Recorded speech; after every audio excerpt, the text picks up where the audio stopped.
Finally PhD गठबंधन जिंदाबाद जिंदाबाद जिंदाबाद। समाज के धनी चौधरी अभय सिंह चौटाला जिंदाबाद जिंदाबाद जिंदाबाद। भावी मुख्यमंत्री चौधरी अभय सिंह चौटाला जिंदाबाद जिंदाबाद जिंदाबाद। साथियों जोरदार तालियां बजा करके भाई अभय चौटाला जी का स्वागत करें, जोरदार तालियां।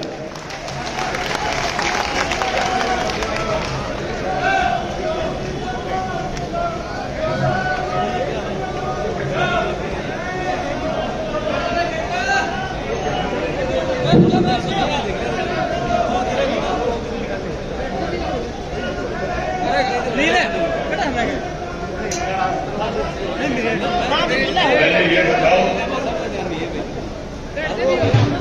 परिवर्तन लाना चाहते हो कि नहीं लाना चाहते?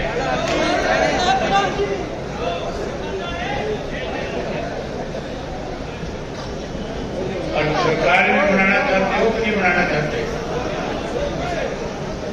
तो फिर नारों में कंजूसी किस बात की है? अगर सरकार बनाना चाहते हो, बदलाव लेना चाहते हो, तो फिर इतनी ऊंची आवाज के अंदर हमारे नारों की आवाज आनी चाहिए, ताकि कांग्रेस और भाजपा वाले की जब आपकी आवाज को सुने तो वो भी ये बात सोचने पे मजबूर कर दें कि हमें भी इंडियन नेशनल मुस्लिम पार्टी और बसपा के साथ मिलकर के अब की बार सरकार बनानी चाहिए। प्रधान जी एक बार नारे हो लगवा। लोकल जिंदाबाद जिंदाबाद जिंदाबाद इंडियन नेशनल लोकल जिंदाबाद जिंदाबाद जिंदाबाद बहुजन समाज पार्टी जिंदाबाद जिंदाबाद जिंदाबाद काशीराम अमर रहे अमर रहे अमर रहे बाबा साहब अमर रहे अमर रहे अमर रहे विनायक दाऊद इकबाल अमर रहे अमर रहे अमर रहे ओम प्रकाश चौटाला जिंदाबाद जिंदाबाद जिंदाबाद कुमारी मायावती जिंदाबाद जिंदाबाद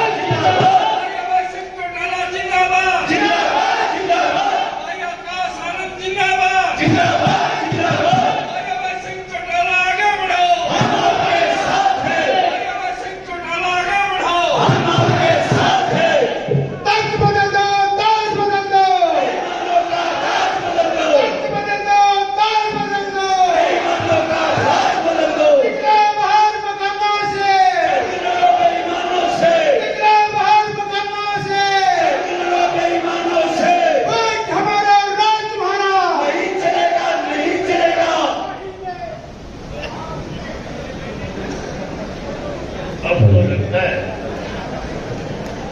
कि हालात बदल गए। आदर और सम्मान के योग बहुजन समाज पार्टी के राष्ट्रीय कोऑर्डिनेटर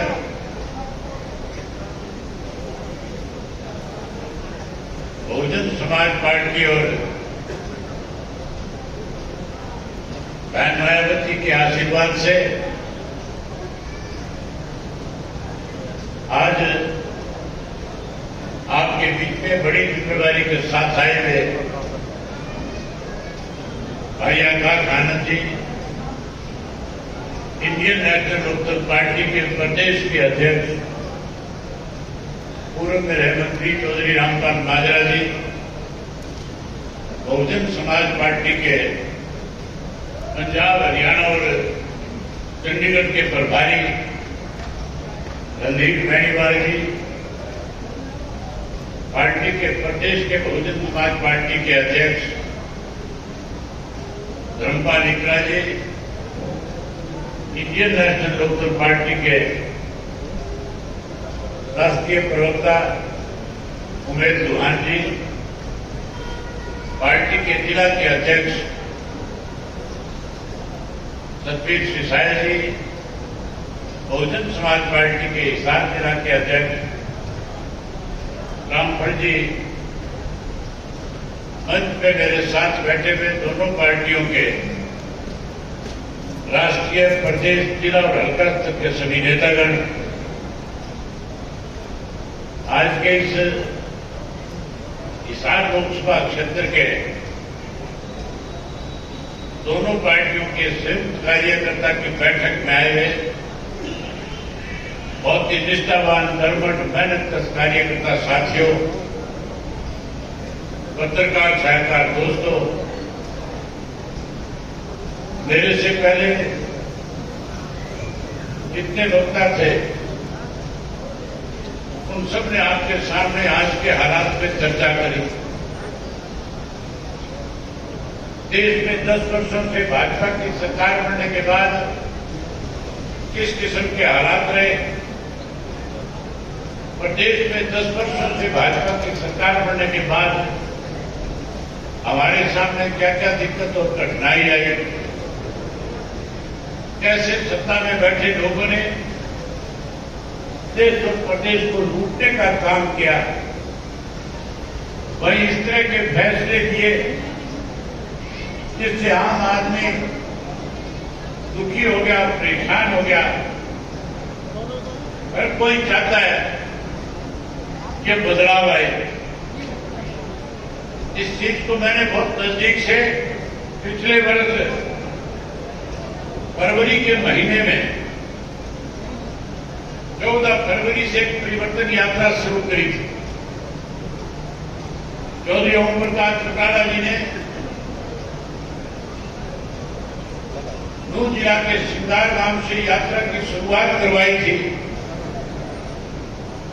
और उस यात्रा को लेकर के मैं 90 के 90 विधानसभा क्षेत्रों में गया। मैंने 4200 किलोमीटर से ज्यादा का सफर तय किया था और 2000 से ज्यादा गांव, कस्बे और शहर को नापने का काम किया था। लोगों से मिला था, केवल प्रदेश में ये जानने के लिए निकला था कि भारतीय जनता पार्टी और जसपा की सरकार बनने के बाद इस 10 वर्ष में लोगों के सामने क्या क्या दिक्कतें आई है, कौन से अच्छे काम सरकार ने किए हैं। लेकिन साथियों, हैरानी की बात है, उस यात्रा के दौरान जब मैं मेवात से शुरू हुआ, तो मेवात के गांव में गया, वहां पीने के पानी नहीं था, वहां पे स्कूलों के ताले लगे हुए थे, वहां जाके छोटा मोटा अस्पताल चौधरी ओम प्रकाश चौटाला जी ने बनाया, उसमें डॉक्टर नहीं थे, दवाइयां नहीं थी, सड़क नाम की कोई चीज नहीं थी, लोगों के बुरे हाल थे, लोग परेशान थे। लोग कह रहे थे कि जब भी लोकसभा विधानसभा का चुनाव आएगा हम भारतीय जनता पार्टी को उखाड़ फेंकने का काम करेंगे। साथियों, लोगों ने एक मन बना रखा था कि हमने बड़ा बदलाव लाना है और उसी का नतीजा था कि जब लोकसभा का चुनाव हुआ, प्रदेश की जनता तो यह चाहती थी कि 10 की 10 सीट जो है भारतीय जनता पार्टी को हराई जाए, 10 की 10 सीटों पे भारतीय जनता पार्टी को पार कर दिया जाए। लेकिन भूपेंद्र सिंह हुड्डा नहीं चाहता था कि 10 की 10 सीट इंडिया गठबंधन जीत जाए। अगर भूपेंद्र सिंह हुड्डा की नीयत ठीक होती, अगर कांग्रेस के लोग बेईमान ना होते, तो साथियों, इस तीसरे मोर्चे की शुरुआत जो चौधरी ओम प्रकाश चौटाला ने फतेहाबाद में चौधरी देवीनाथ जी का जब जन्मदिन मनाया जा रहा था, उस दिन उसकी शुरुआत करी थी। उसके अंदर अलग अलग पार्टियों के नेताओं को निमंत्रण देकर के हमने बुलाया था, उन लोगों को आमंत्रित किया था जो कांग्रेस और भारतीय जनता पार्टी दोनों के खिलाफ थे। और चौटाला साहब ने वहां पे खुल के उनके सामने ये कहा कि अगर आप देश में बदलाव चाहते हो तो फिर हमें गैर भाजपा और गैर कांग्रेस का एक तीसरा मोर्चा खड़ा करना चाहिए। हर उस व्यक्ति को उस मोर्चे में शामिल करना चाहिए, हर उस पार्टी को उसमें शामिल करना चाहिए जो भारतीय जनता पार्टी और कांग्रेस पार्टी को सत्ता से बाहर दूर रखना चाहते हैं।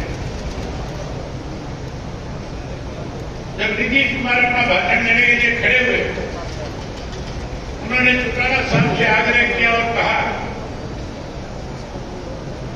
कि हम भारतीय जनता पार्टी को सत्ता से बाहर करने के लिए कांग्रेस पार्टी को भी इसमें शामिल करना चाहते हैं।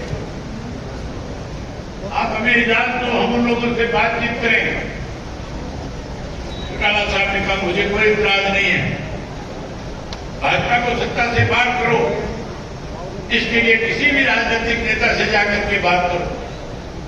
लेकिन उन्होंने यह भी कहा था कि मुझे कांग्रेस के लोगों पे भरोसा नहीं है कि कांग्रेस के लोग अपने स्वार्थ के लिए किसी के साथ कितना ही बड़ा धोखा कर सकते हैं। और जो प्रकाश चौटाला का जो अंदेशा था वो सही निकला। जिस नीतीश कुमार ने इस गठबंधन की शुरुआत करी थी, सबसे पहले उसी नीतीश कुमार को उस गठबंधन से दूर कर दिया गया। अगर नीतीश कुमार गठबंधन में होता तो मान के चलो आज भारतीय जनता पार्टी देश में सत्ता नहीं, सत्ता से बाहर हो जाती। अगर हरियाणा में इंडियन नेशनल लोकदल पार्टी इस गठबंधन का हिस्सा हो जाती तो 10 की 10 सीट जीतते तो नहीं जीतते, फिर 10 की 10 जीतते। लेकिन भूपेंद्र सिंह हुड्डा ने 5 ऐसे प्रत्याशी उतारे जिनका राजनीति से कोई लेना देना नहीं था, जो लोगों के बीच में कभी पॉपुलर नहीं थे। ऐसे लोगों के टिकट कटाए, ऐसे लोगों को टिकट दिलाए जो कहीं ना कहीं सीधे तौर पे भारतीय जनता पार्टी की मदद कर रहे थे। साथियों, भूपेंद्र सिंह हुड्डा पूर्ण रूप से भारतीय जनता पार्टी के साथ मिलकर के इस प्रदेश से भारतीय जनता पार्टी को सत्ता से बाहर नहीं करना चाहते। कहीं ना कहीं केवल अपने आप को कैसे बचाया जाए, इसके लिए इसने भाजपा के साथ हाथ मिलाया हुआ है। अपने आपके सामने है, आपने देखा है पिछले 6 महीने में भूपेंद्र सिंह हुड्डा ने विधानसभा में भारतीय जनता पार्टी की सरकार के खिलाफ अविश्वास प्रस्ताव लाकर के भारतीय जनता पार्टी को, सरकार को ऑक्सीजन देने का काम किया। जब पता था तेरे पास सीटों की गिनती कम है, जब तेरे पास बहुमत नहीं है, जब तू इस सरकार को गिरा नहीं सकता, तो फिर अविश्वास प्रस्ताव किस बात के लिए लेकर के आए? और फिर जाकर के गवर्नर से मिलता है और कहता है भारतीय जनता पार्टी जो है बहुमत खो चुकी है, अलगमत में आ चुकी है, इसे बर्खास्त किया जाए। और जब साथियों राज्यसभा के चुनाव की बात आती है तो फिर कहता है मेरे पास बहुमत नहीं है, हम कैंडिडेट ही खड़ा नहीं करेंगे। सीधे तौर पे भारतीय जनता पार्टी को मदद करना चाह रहा है। अगर कहता है सरकार अलगमत में है, अगर कहते हैं बहुमत हो चुकी है, तो फिर राज्यसभा में उम्मीदवार उतारना चाहिए कि नहीं उतारना चाहिए? उम्मीदवार उतारने की बजाय मैदान छोड़ करके भागेगा, भारतीय जनता पार्टी के लिए मैदान खाली करेगा, जहां भारतीय जनता पार्टी को सीधा सीधा राज्यसभा की एक सीट का फायदा पहुंचाने का काम करेगा। वहीं इसके साथ साथ साथियों, जहां कांग्रेस भाजपा मिलकर के प्रदेश को कमजोर कर रही है, हम दोनों पार्टी के नेताओं ने बैठ करके ये फैसला लिया कि जो दोनों पार्टियां मिलकर के किसान को, गरीब को, कमजोर आदमी को परेशान कर रही है, उसे सत्ता से बाहर करने के लिए हम दोनों को मिल करके लोगों के बीच में जाना चाहिए। आम आदमी की भावना थी, आम कार्यकर्ताओं की भावना थी, जब हमारा पहले गठबंधन हुआ था और जब गठबंधन टूटा था, केवल गठबंधन टूटा था, लेकिन दोनों पार्टी के कार्यकर्ताओं के मन जो आपस में मिले हुए थे वो नहीं टूटे थे। दोनों पार्टी के कार्यकर्ता लगातार इस कोशिश और प्रयास में थे कि हमारा फिर से गठबंधन हो, ताकि हम भाजपा को, कांग्रेस को सत्ता से बाहर करें। हमने आपस में बातचीत करी, कार्यकर्ताओं की भावनाएं जब एक दूसरे के पास शेयर करी, साझा करी, तो दोनों पार्टियों की तरफ से फैसला हो गया कि हम मिलकर के चुनाव लड़ेंगे और मिलकर के चुनाव लड़के भाजपा और कांग्रेस दोनों को भारतीय जनता पार्टी को सत्ता से पार करेंगे और कांग्रेस को सत्ता से दूर रखने का काम करेंगे। साथ ही हुड्डा 10 साल मुख्यमंत्री रहा। आप लोग भेदभाव के शिकार हुए कि नहीं हुए थे? आप लोगों की अनदेखी करी थी कि नहीं करी थी? केवल और केवल अपने सेक्टर में कैसे ज्यादा से ज्यादा काम किया जा सके, कैसे अपने क्षेत्र के लोगों को ज्यादा रोजगार किए जा सके, भेदभाव के तहत हिसार पूरे जिला को, जो पुराना जिला हिसार था, उसको नजरअंदाज किया गया था। जब चौधरी ओम प्रकाश चौटाला प्रदेश के मुख्यमंत्री थे, हिसार के लोगों को नजरअंदाज करने की बजाय ज्यादा से ज्यादा सुविधाएं प्रदान करने का काम किया जाता था। आप लोगों की सत्ती जैसी कोई पार्टी है तो साथियों, केवल हरियाणा प्रदेश में एक ही पार्टी है, इंडियन नेशनल लोकदल पार्टी, जो आपके हितों का ध्यान रखने का काम करती है। आपने हमेशा चौधरी देवीलाल को ताकत दी, चौधरी ओम प्रकाश चौटाला को ताकत दी। मुझे आपसे भरोसा है, उम्मीद है, इस बार आप गठबंधन को ताकत देने का काम करोगे। गठबंधन के प्रत्याशियों को ज्यादा से ज्यादा वोटों से जिताकर के अपनी सरकार बनाने का काम करोगे। आज साथियों, भारतीय जनता पार्टी के लोग तरह तरह के वायदे लोगों के बीच में जाकर के करते हैं।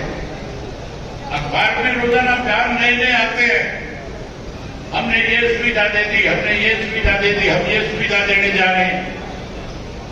वहीं उसके साथ साथ भूपेंद्र सिंह हुड्डा भी रोज रोज कहता है कि हमारी सरकार बनने के बाद हम बुढ़ापा पेंशन बढ़ा देंगे।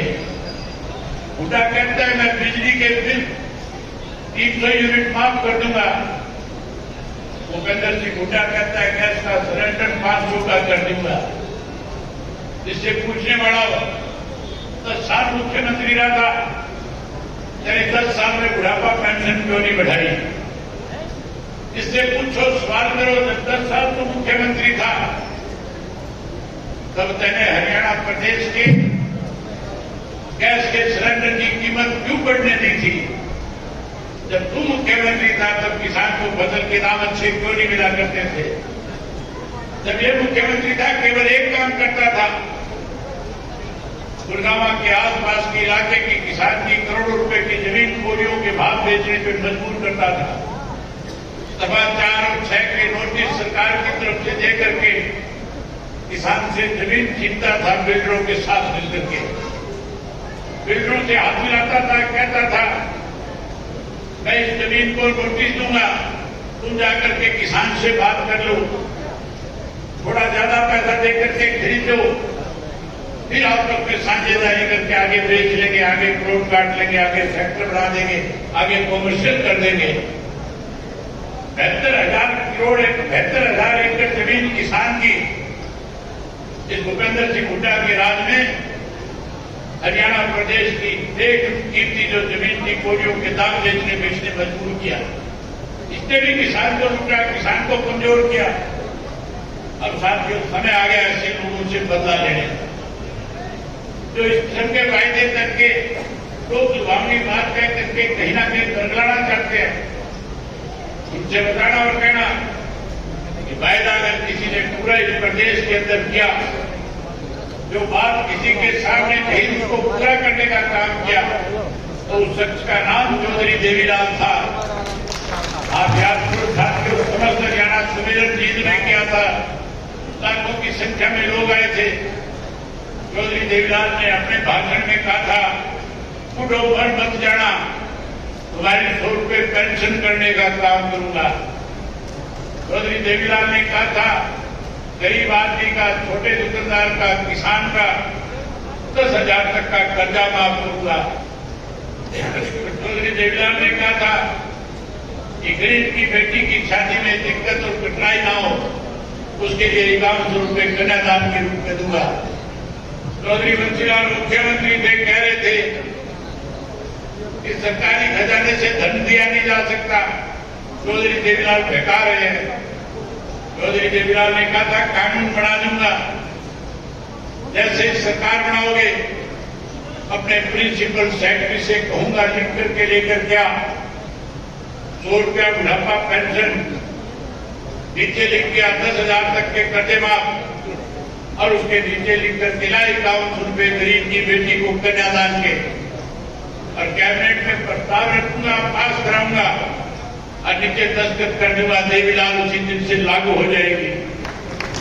लागू करी थी कि नहीं करी थी? जो वायदे किए पूरे क्रियान्वित नहीं किए थे।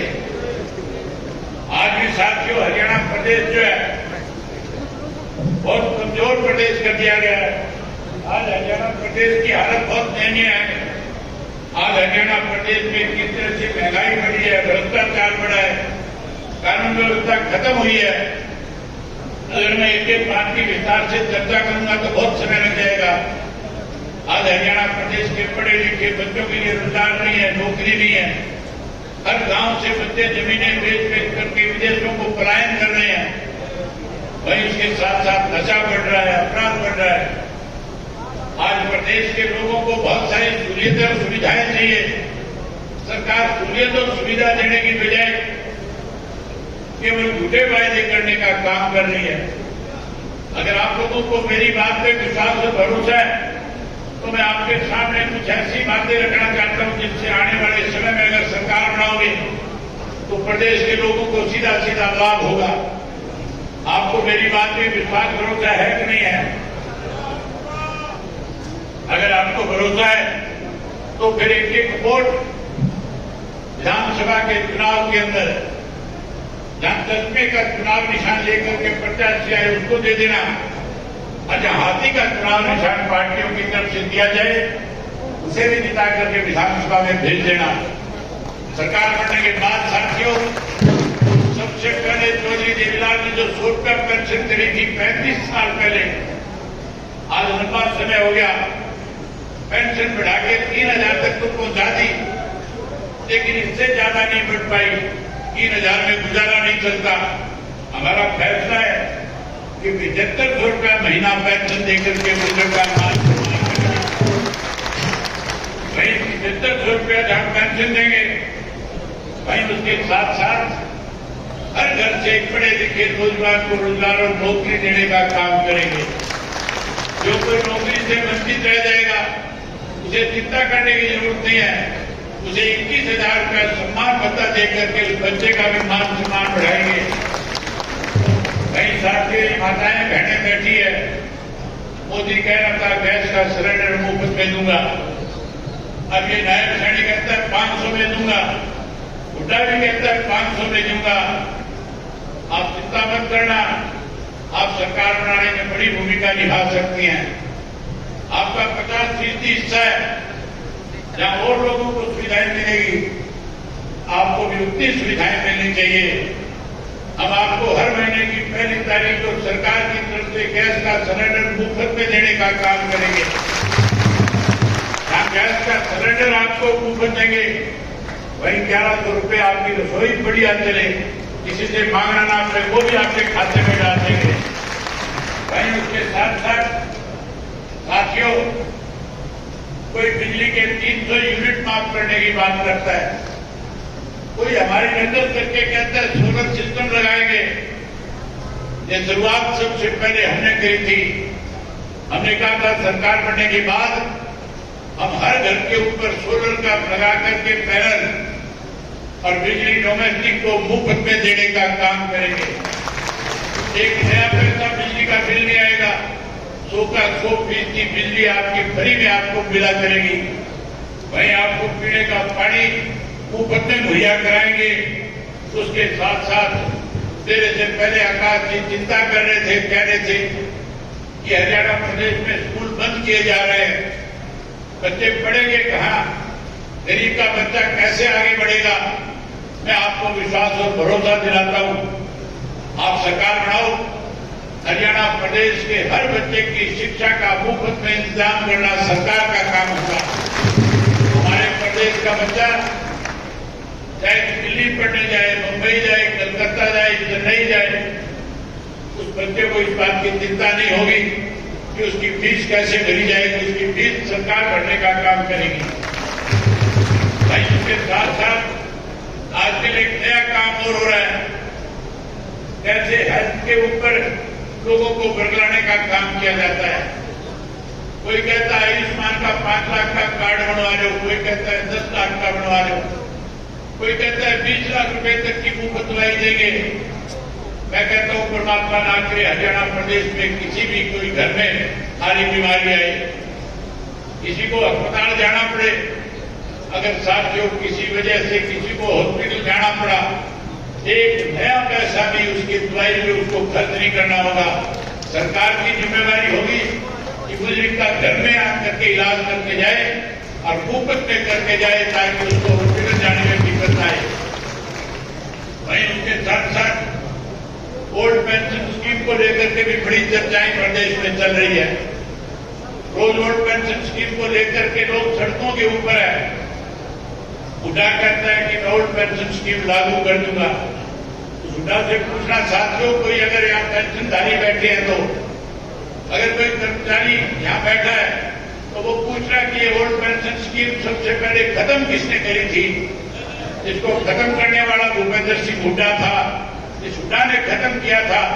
इसको अगर कोई लागू करेगा तो बहुजन समाज पार्टी और इंडियन नेशनल लोकदल पार्टी की सरकार बनने के बाद हम लागू करने का काम करेंगे। वहीं उसके साथ साथ साथियों, आजकल मेरे से पहले आनंद जी ने बताया था, कर्मचारी पक्के भर्ती नहीं किए जा रहे, कच्चे लगाए जा रहे हैं। कच्चे कर्मचारी लगा करके 2 काम किए जाते हैं। एक तो साथियों कोटा खत्म किया जाता है अनुसूचित जाति का और बैकवर्ड का, जहां दोनों जातियों का कोटा खत्म कर रहे हैं, जहां इनको रोजगार से दूर रख रहे हैं, वही साथियों अपने चलते लोगों को बैकडोर एंट्री करा करके कहीं ना कहीं नौकरी लगाने का काम सत्ता में बैठे लोग कर रहे हैं। हम पक्की नौकरी का इंतजाम करके देंगे, कोई कच्चा कर्मचारी नहीं रखेंगे, सबको पक्का करने का काम करेंगे। जितना भी बैकडोर का सारा भरेंगे, हर व्यक्ति को जिसको नौकरी चाहिए उसे नौकरी और रोजगार देने का काम करेंगे। वहीं उसके साथ साथ आंगनबाड़ी की वर्कर, आशा वर्कर और सफाई का कर्मचारी रोज सरकार के खिलाफ लड़ाई लड़ रहा है, आंदोलन कर रहा है। मैं जब पोजीशन लीडर था, मैंने अपने बहुत समय तक आंगनबाड़ी के वर्कर को संघर्ष करते हुए उनके बीच में जाकर के खड़े होकर के उनका सहयोग करने का काम किया था। अब भी जहां कहीं किसी कर्मचारी की अनदेखी होती है, हमारी पार्टी का एक कार्यकर्ता उसके साथ कंधे से कंधा मिला करके ताकत देता है। उन माताओं और बहनों को भी जाकर के कहना, जो आशावाड़ी और आंगनबाड़ी की वर्कर है, जो सफाई के कर्मचारी है, हम उनको भी पक्का करेंगे, सफाई नौकरी और रोजगार देने का काम करेंगे, ना कि उनको कच्चा कर्मचारी करके उन लोगों के सामने आंदोलन करने के लिए मजबूर करेंगे। वहीं साथियों उसके साथ साथ मेरे सामने अभी एक चीज रखी गई है, ये जो आपके पास थर्मल प्लांट है खेजड़ वाला, मैं अनेक बार इस खेजड़ के थर्मल प्लांट में गया हूं। मुझे याद है जब मैं यात्रा के दौरान, परिवर्तन यात्रा के दौरान आया था, तब भी बहुत सारे कर्मचारियों को, क्योंकि वो पक्के नहीं थे, कच्चे लगे हुए थे, सरकार ने निकाल दिए थे, वो मजबूर कर दिए थे आंदोलन करने पे। मुझे जैसे पता लगा मैं उनके बीच में गया और मैंने जाकर से उनसे पूछा कितने दिन से बैठे हो? कहने लगे लंबे समय हो गया, सरकार को सुना नहीं कर रही। मैंने उसी वक्त एमडी को टेलीफोन लगाया था, या कर्मचारी आए होंगे, उनको पता इस बात का कि मैंने एमडी को टेलीफोन लगा करके कहा, या तो इनका 2 दिन में समाधान कर दो, अगर समाधान नहीं करोगे तो फिर इन कर्मचारियों के साथ इंडियन नेशनल लोकदल पार्टी का एक कार्यकर्ता आकर के बैठ जाएगा। मेरे टेलीफोन के बाद 2 दिन नहीं 24 घंटे के अंदर समाधान हुआ था। उन कच्चे कर्मचारियों को फिर से वापस लेने पर मजबूर कर दिया था। आज फिर भरोसा दिलाता हूं, आपको चिंता करने की जरूरत नहीं है, न केवल खेजड़ के कर्मचारियों को पक्का करने का काम करेंगे, बल्कि खेजड़ गांव के लोगों की जमीन जिनकी गई थी, जिनसे वायदा किया गया सरकार की तरफ से कि खेजड़ के जिस परिवार की जमीन गई उसे एक को नौकरी देंगे, आज तक किसी ने नौकरी रोजगार नहीं किया। हमारी सरकार बनने के बाद हम उनको भी रोजगार और नौकरी देने का काम करेंगे। वहीं इसके साथ साथ साथियों, आंगनबाड़ी वर्कर को और सफाई कर्मचारी को, आशा वर्कर को पक्का करेंगे और 100 गज का प्लाट गरीब आदमी को देकर के उसके अंदर चौधरी देवीलाल आवास योजना के तहत हम पक्का मकान बना करके देंगे, कोई भेदभाव नहीं करेंगे। वहीं उसके साथ साथ ये जो पोर्टल बने हुए हैं, इन पोर्टलों से परेशान हो कि नहीं हो? बोल के बताओ, दुखी हो कि नहीं हो? आवाज आहिस्ता निकला झाई अपने, मुझे लगे दुखी कम हो, दुखी हो रहे हो तो सरकार बना दो, ये पोर्टल बंद कर दूंगा, राशन कार्ड बना दूंगा, सबकी मौत करा दूंगा। वहीं उसके साथ साथ साथियों, हम अपनी नई राजधानी बनाएंगे। हम चंडीगढ़ के ऊपर से अपना अधिकार खत्म नहीं करेंगे, तो चंडीगढ़ में हमारा हिस्सा वो लेकर के रहेंगे, लेकिन उसके साथ साथ हम अपनी नई राजधानी बनाएंगे, अलग हाईकोर्ट बनाने का भी काम करेंगे, ताकि लोगों को दिक्कत ना हो, कठिनाई ना हो। ये काम तभी संभव है साथियों, जब आप सब लोग मिलकर के दोनों पार्टी का एक एक कार्यकर्ता, चुनाव का समय कम रह गया, मुझे आज जानकारी मिली है कि लोग बड़े बदमाश है, इन लोगों को इस बात का डर और भय सता रहा है। जब से हमने दोनों पार्टियों की सिर्फ बैठकें शुरू करी है, भाजपा और कांग्रेस दोनों खेमों के लोगों में चिंता है कि अगर इसी तरह से भीड़ बढ़ती गई, इसी तरह से कार्यकर्ता का मनोबल बढ़ता गया, तो फिर आने वाले समय में जब चुनाव होगा, दोनों पार्टियों को सत्ता से दूर करके एक गठबंधन की सरकार बना देंगे। इसलिए साथियों, बेईमान इकट्ठे होकर के 2-3 हफ्ते चुनाव पहले करा सकते हैं, इसलिए आज से चुनाव में जुट जाओ, आज से गांव में जाओ, शहर और कस्बे में, वार्डों में जाओ, लोगों से मिलो, जहां लोगों को विश्वास और भरोसा दिलाओ, वही लोगों का दिल जीतने का काम करोगे। जिस दिन भरोसा दिला दोगे, दिल जीत लोगे, उस दिन गठबंधन की सरकार बना लोगे। आपसे उम्मीद करूंगा कि हर साथी आपसे इस काम को आगे बढ़ाएगा। यही बात आपसे कहने करने आया था, आप सबने मेरी बात सुनी, आप सबका बहुत धन्यवाद। जय हिंद, जय हरियाणा।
जय भीम साथियों, जय भीम।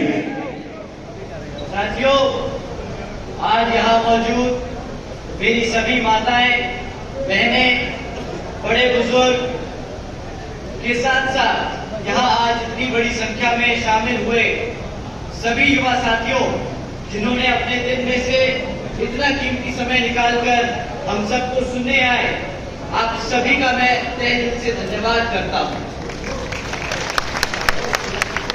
और आज इस विशाल कार्यकर्ता सम्मेलन को सफल बनाने के लिए हमारे बसपा और इनेलो के सभी छोटे बड़े पदाधिकारी एवं नेतागण और हमारे मूवमेंट की जान, हमारे कार्यकर्ताओं ने, जिन्होंने इतनी मेहनत कर इसको सफल बनाया, आप सभी को भी मैं तहे दिल से धन्यवाद और आभार प्रकट करता हूं। आज इस सभा में मौजूद हमारे सभी बीडीएफ के जवान साथी, हमारे प्रेस और मीडिया के साथी और हमारे मिशनरी गायक, हमारे मिशनरी म्यूजिशियन, आप सभी का भी मैं तहे दिल से धन्यवाद करता हूं। साथियों, यहाँ हरियाणा में होने वाले विधानसभा चुनाव के संबंध में कुछ जरूरी बातें आप लोगों के बीच में रखने से पहले मैं अपने सभी संतों, गुरुओं, महापुरुषों को, जिसमें खासकर महात्मा ज्योतिबा फूले, छत्रपति शाहू जी महाराज, नारायण गुरु पेरियार रामास्वामी जी, बाबा साहब डॉक्टर भीमराव अम्बेडकर जी एवं मान्यवर साहब श्री काशीराम जी को नमन करता हूं। साथियों, मैं बहुजन समाज पार्टी के राष्ट्रीय अध्यक्ष, मैं उत्तर प्रदेश की 4 बार मुख्यमंत्री रही, मैं पूर्व सांसद आदरणीय बहन जी के नाम से लोकप्रिय बहन कुमारी मायावती जी को भी पूरे तहे दिल से आभार प्रकट करता हूं। साथियों, जिन्होंने अपनी पूरी जिंदगी से DS4 व बीएसपी के जन्मदाता व संस्थापक मान्यवर साहब श्री काशीराम जी के बताए हुए रास्ते पर चलकर परम पूज्य बाबा साहब डॉक्टर भीमराव अम्बेडकर जी के मानवतावादी व आत्मसम्मान एवं स्वाभिमान मूवमेंट के कारवा को अपने आजीवन त्याग, तपस्या व कड़े संघर्ष के जरिए एक नई राजनीतिक ऊर्जा, शक्ति व पहचान दी है तथा उत्तर प्रदेश जैसे विशाल व महत्वपूर्ण राज्य में 4 बार अपनी पार्टी बीएसपी के नेतृत्व में सरकार बनाकर खासकर बहुजन समाज के लिए एक ऐसी मिसाल है जिससे प्रेरणा लेकर करोड़ों लोग यहाँ हरियाणा में भी एक सामाजिक परिवर्तन व आर्थिक तरक्की के मिशन के कार्य से जुड़ चुके हैं। इतना ही नहीं बल्कि मैं खुद भी उनके इस नेतृत्व से प्रभावित होकर बीएसपी मूवमेंट से जुड़ चुका हूं और उनके पदचिन्हों पर चलकर इस मिशन के दायित्व, कर्तव्य व फर्ज को अपनी आखिरी सांस तक निभाने की पूरी कोशिश करता रहूंगा। साथियों, हमारे गठबंधन के पार्टनर इंडियन नेशनल लोकदल, इनेलो के संस्थापक एवं पूर्व उप प्रधानमंत्री श्री चौधरी देवीलाल जी को भी तहे दिल से नमन करता हूं। साथ ही इनेलो के राष्ट्रीय अध्यक्ष श्री ओम प्रकाश चौटाला जी और आज हम सब के बीच में मौजूद इनेलो के राष्ट्रीय महासचिव और हमारे गठबंधन की ओर से आपके हरियाणा प्रदेश के मुख्यमंत्री के उम्मीदवार श्री अभय सिंह चौटाला जी का भी मैं तहे दिल से स्वागत और आभार प्रकट करता हूं। साथियों, इससे पहले मैं यहाँ पे विधानसभा उपचुनाव के बारे में आप लोगों से बात करूं, मैं हाल ही में ऑनरेबल सुप्रीम कोर्ट के सब कास्ट कैटेगराइजेशन के जजमेंट के बारे में आप लोगों को बताना चाहूंगा, जिसके संबंध में आदरणीय बहन कुमारी मायावती जी ने भी प्रेस कॉन्फ्रेंस कर हम सबको आगाह करने का काम किया है। साथियों, इस जजमेंट के तहत अब राज्य की सरकारें SC/ST के अंतर्गत आने वाले अपनी मर्जी से अपने राजनीतिक लाभ के लिए अपनी मर्जी से किसी भी SC/ST जाति को आरक्षण का लाभ दे सकती है और अपनी ही मर्जी से छीन भी सकती है, ये कहकर कि ये जाति के लोग पैसे से संपन्न हो चुके हैं तो इनको आरक्षण की जरूरत नहीं। साथियों, आप सभी जानते हैं आरक्षण की मूल भावना प्रतिनिधित्व की है, समाज को आगे बढ़ाने की है, लेकिन इसे बार गरीबी मिटाने के कार्यक्रम को बनाकर हमेशा से आरक्षण को हटाने का काम किया गया। साथियों, भाजपा और कांग्रेस ने सोची समझी साजिश के तहत ये जजमेंट पास कराकर देश से आरक्षण खत्म करने के लिए पहला कदम लिया है। आदरणीय बहन जी ने इस फैसले पर सवाल उठाया है और पूछा है कि जिनको आरक्षण का लाभ मिला है, क्या उनकी सामाजिक स्थिति इतनी बेहतर हो चुकी है, क्या उनके साथ आज भेदभाव खत्म हो गया है। साथियों, ये SC समाज को बांटने की शुरुआत है, ये SC समाज की आजादी को छीनने की शुरुआत है, ये संविधान को बदलने की शुरुआत है। संविधान बचाने के नाम पर भाजपा और कांग्रेस मिलकर संविधान को बदलने का काम कर रही हैं। आदरणीय बहन जी ने कहा है कि अगर यहाँ भाजपा की NDA और कांग्रेस की इंडिया अलायंस वाली पार्टियां, जिसमें सपा, आम आदमी पार्टी जैसी लोग पार्टियां शामिल हैं, ये सब अगर चाहें, अगर ये सब हमारे SC/ST हमारे रिजर्वेशन के सच्चे हितैषी हैं, हमारे SC/ST समाज के आरक्षण के सच्चे हितैषी हैं, तो सब मिलकर पार्लियामेंट के जरिए रिजर्वेशन एक्ट को संविधान की 9वीं सूची में डालकर रिजर्वेशन को हमेशा के लिए सुरक्षित कर दें, ताकि आगे हमारे रिजर्वेशन से कोई भी विवाद ना कर सके। साथियों, यही नहीं बल्कि अब तो बहन जी और BSP की ये भी मांग है कि जुडिशरी में भी रिजर्वेशन लागू होना चाहिए, ताकि भविष्य में इस तरह के जजमेंट ही ना आ सके जो हमारे संविधान के आरक्षण को संविधान में रिजर्वेशन के साथ खिलवाड़ कर सके। साथियों, अभी हाल ही में कांग्रेस पार्टी की ओर से खड़गे जी ने प्रेस कॉन्फ्रेंस कर ये कहा कि आरक्षण तो नेहरू, पंडित जी और गांधी जी की देन है। पहली बात, राहुल गांधी जी कहां थे? वोट मांगते वक्त आपको लाल किताब दिखाकर संविधान के नाम पर आपका वोट तो मांग लिया, परंतु जब संविधान को बचाने की बात आई तो ये सब अपने मुंह पे चुप्पी साध बांध अपने घर में बैठे हैं। तब खड़गे जी को आगे क्यों किया? दूसरी बात, मान्यवर साहब श्री काशीराम जी ने खड़गे जी जैसे नेताओं के लिए एक नाम दिया है, चमचे। याद है आप सबको चमचे?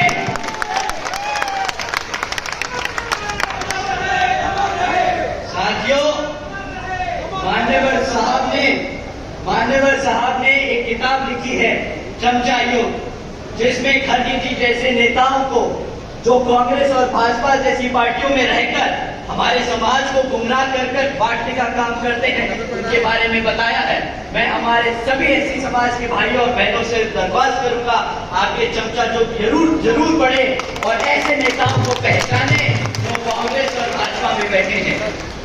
तीसरी बात, पंडित नेहरू जी और गांधी जी आरक्षण के इतने खिलाफ थे, ये लोग तो दलितों के भी इतने खिलाफ थे कि जब संविधान कमेटी के सदस्यों को चुन के भेजा जा रहा था तो बाबा साहब जी जिस लोकसभा से चुन के गए संविधान कमेटी में, इन लोगों ने वही कॉन्स्टिट्यूएंसी को, वही लोकसभा को पाकिस्तान में भेजने का काम किया और सब बाबा साहब को पाकिस्तान की संविधान कमेटी में भेजने का काम किया। साथियों, जो लोग बाबा साहब को भारत की कॉन्स्टिट्यूशन संविधान में न लिखने देने की कोशिश करते रहे, आपको लगता है कि क्या वो हमारे संविधान या हमारे आरक्षण के हितैषी रहे होंगे? आप ही बताइए, क्या लगता है आपको पंडित नेहरू या गांधी हमारे आरक्षण के हितैषी रहे? साथियों, बाबा साहब को अंग्रेजों की मदद से भारत की संविधान कमेटी में भेजा गया था, ना कि पंडित नेहरू या गांधी जी की वजह से। आप लोगों को जानकर हैरानी होगी कि उस समय भी इन लोगों ने बाबा साहब को खूब परेशान किया, जिन्होंने बाबा साहब के सेक्रेटरी को बाबा साहब के खिलाफ खड़ा कर उन्हें हराने का काम किया। आपको लगता है ऐसी कांग्रेस पार्टी या ऐसी भाजपा पार्टी आपके संविधान के हितैषी है या आपके हितैषी है, जो आपके बाबा साहब को सम्मान न दे सके, जो आपके बाबा साहब को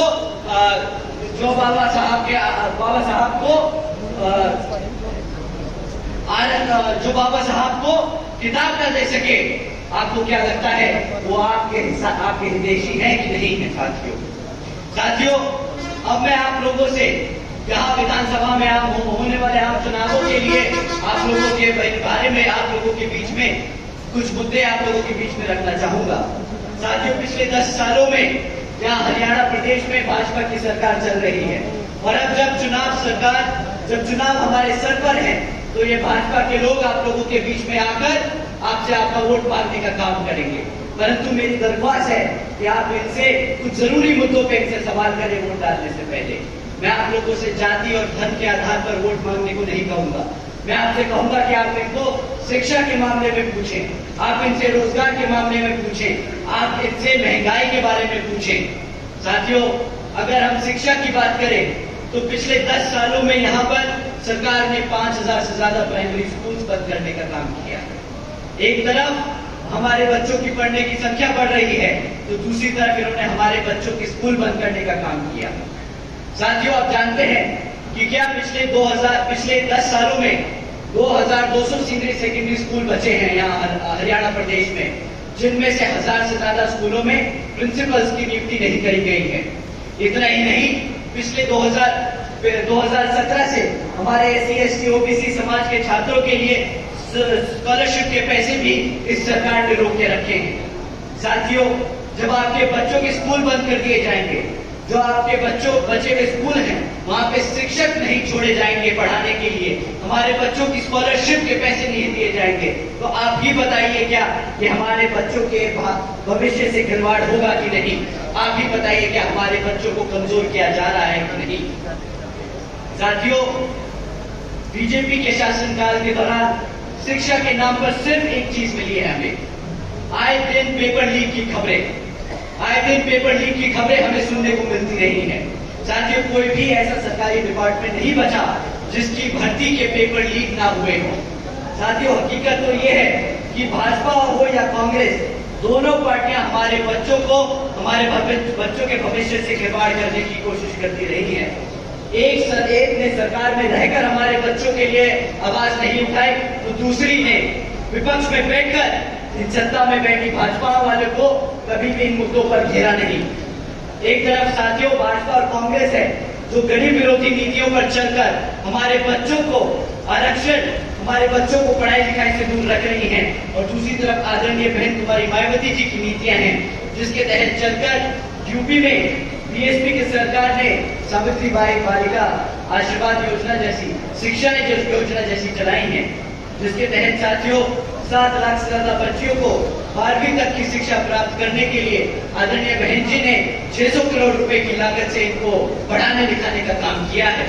इतना ही नहीं साथियों, आदरणीय बहन जी ने अपने शासनकाल के दौरान यूपी में 6 engineering colleges, 2 homeopathic colleges, 24 polytechnic colleges, 2 paramedical colleges, 6 universities, 200 से अधिक इंटर डिग्री कॉलेजेस, 100 से अधिक ITIs, 550 से ज्यादा हाई स्कूल्स और 5,500 से ज्यादा प्राइमरी स्कूल्स बनाने का काम किया है। इतना ही नहीं साथियों, हमारे सभी पिछड़े समाज के भाइयों और बहनों के लिए आदरणीय बहन जी ने हॉस्टल्स और कॉलेजेस में इन सभी समाज के बच्चों के लिए 27% आरक्षण के का भी इंतजाम, एक आरक्षण की सीट सुरक्षित की थी। साथियों, ये लिस्ट इतनी लंबी है कि कभी सोचकर हैरियत होती है कि सिर्फ 5 साल में कोई इतना काम कैसे कर सकता है। लेकिन साथियों, अगर अपने समाज के लिए, अपने लोगों के लिए अगर कोई काम करना चाहे, उसमें जज्बा हो, तो कोई भी काम छोटा नहीं होता।